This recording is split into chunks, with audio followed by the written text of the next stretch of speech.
small. You can see his sneakers and his driver's license photograph. He loves that joke. All right. I want to thank everybody, the American Legion, for letting us have this. Tom and Brenda for the food. And all the members and volunteers to help put this on tonight.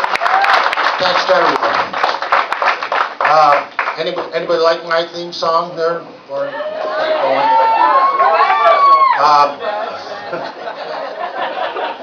Show me the money! Last year we kind of just roasted some people, and that was a lot of fun. But this year I want to tell you a few stories, and maybe you people have a little more understanding of how I became Special Fred. It all started when I was a little one. I had a brother older than me, and he used to beat the living piss out of me when I was a kid. And he wouldn't stop until I was crying. And he'd pound on me, keep me crying.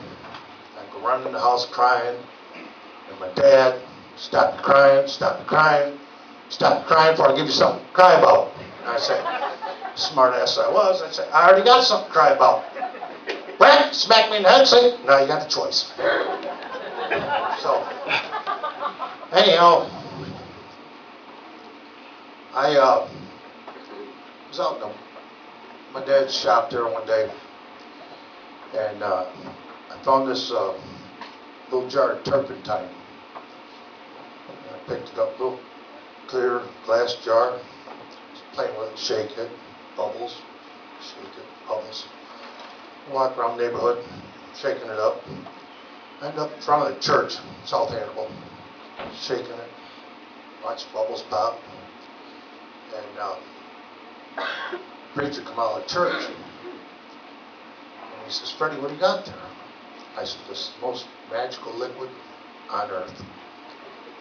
And he says, really? I said, yeah. And I said, this is the most wonderful, most magical liquid known to man. He said, no, son, it's not. I said, oh, yes, it is. He said, no. He says, holy water is. I said, really? He says, yeah. He says, you take a little bit of holy water, rub it on a pregnant woman's belly, she'll pass a baby. I said, really? He says, she'll pass baby boy, I should say. I said, really? He says, yeah. I said, take a little bit of this, rub it on a cat's ass, pass a fucking Harley Davidson. So, don't make me laugh.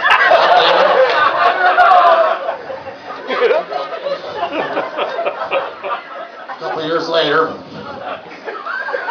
they send me off to school. I get to school, and the teacher's up there, she's talking, and she says,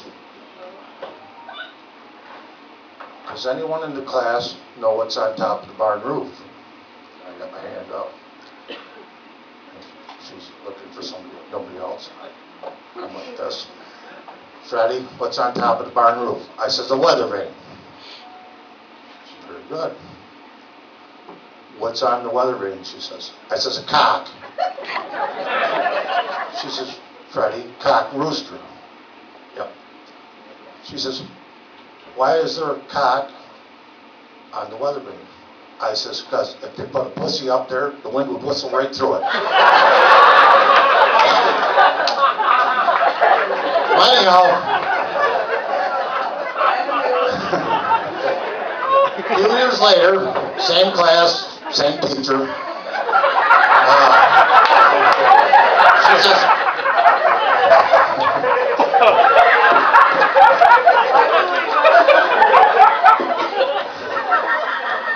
She says, points me out in class, she says, Fred, who signed their name on the Declaration of Independence? I says, I don't know, and I don't give a shit. And she snatched me up out in the hall. She says, you're going home. You're not allowed back in class till your father comes in with you. Okay. So I go home. That night I tell my dad, I says, you got to come to school with me, teach threw me out, won't let me back in until you come. So the next day my father comes in with me. He's sitting in the back. Teacher says, Freddie, who signed their name on the Declaration of Independence? I said, I don't know, and I don't give a shit. She snatched me up in the hall we go, dragged my father out there. She said, Mr. Truex, I'm not going to let him back in class till you straighten this out. She goes back in, I'm out there with my dad. And he says to me, he says, Fred, I'm not all that smart, and your mother's not that well educated. But he says, if you signed your name on that declaration, you got to let her know you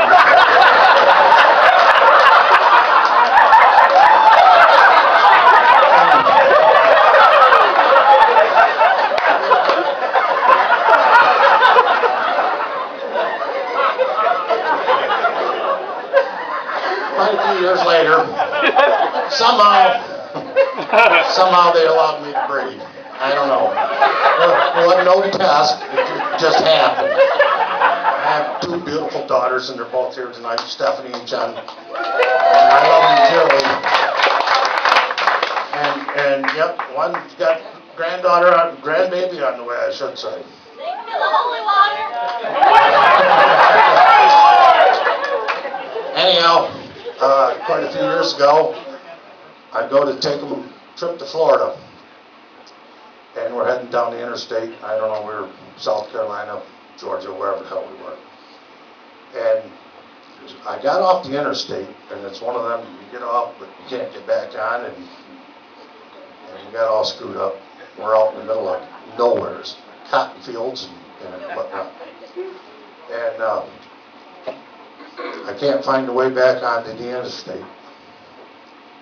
I pull up to this Four Corners, and there's a little kid there, and he's standing there at the Four Corners, and he's kicking stones and hanging out there, and I pull up, and I says, son, can you help me get back on the interstate? And he says, no, he says, sir, I don't know how to get to the interstate. And I says, all right. I says, if I take this road straight ahead, can you tell me where that goes? And he looks down the road, and he says, no, I don't know where that road goes.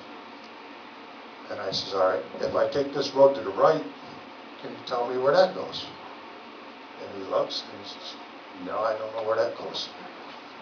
And I said, well, if I turn to the left here, can you tell me where that goes? And he looks, no, sir. He says, I don't know where that goes. And I says, well, if I turn back around and head back the way I came from, do you know where that goes? And he says, no, sir. He says, I don't know where that road goes neither.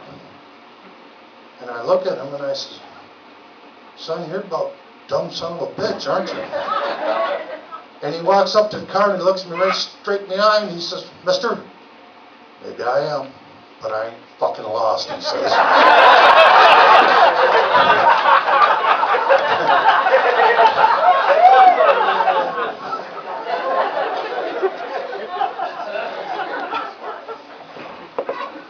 We have some comedians here tonight. I'll get to them in just a second. Well, I do. I got a special friend here tonight. Not you, Bob. Special Bob's here tonight. We good?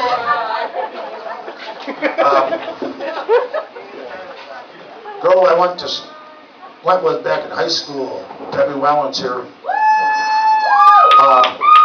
We were sweethearts in high school. We parted company on good terms. She looked me up about a month ago on Facebook. First girl I ever talked to on the computer that had all her clothes on. And I got her phone number and it didn't start with 900. And so that's going well so far, but it's probably going to change here in just a minute. Anyhow, who wants to find out if she's got a sense of humor or not? Anybody dare me do this? Alright. So we go out a few times, and I con her into coming home and spending the night with me. And I had to con her into it because she wouldn't take the money I was offering.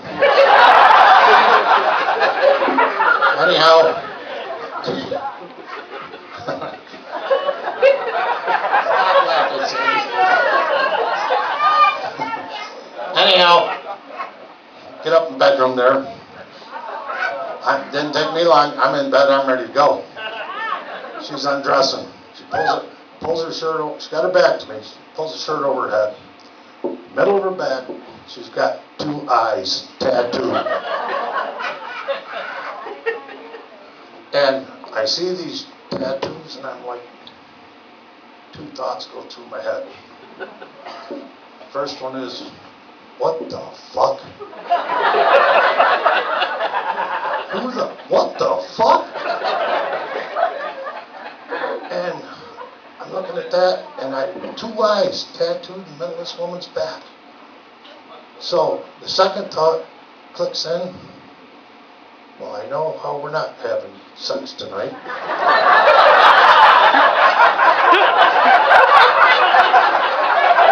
Because I got 2 strange eyes staring at me. And you gotta have a little concentration here, right? Where the hell do you go with this? So I get to thinking, I said, well, get going and doing my thing, and maybe she's liking it. One of them gonna start winking at me. And then in the unlikely event that I bring her to a climax, are they both gonna sleep? Whatnot? Well, anyhow, that's to be continued. Alright, so that's all the time I got for tonight. Johnny Paisano's coming out here. Johnny Paisano!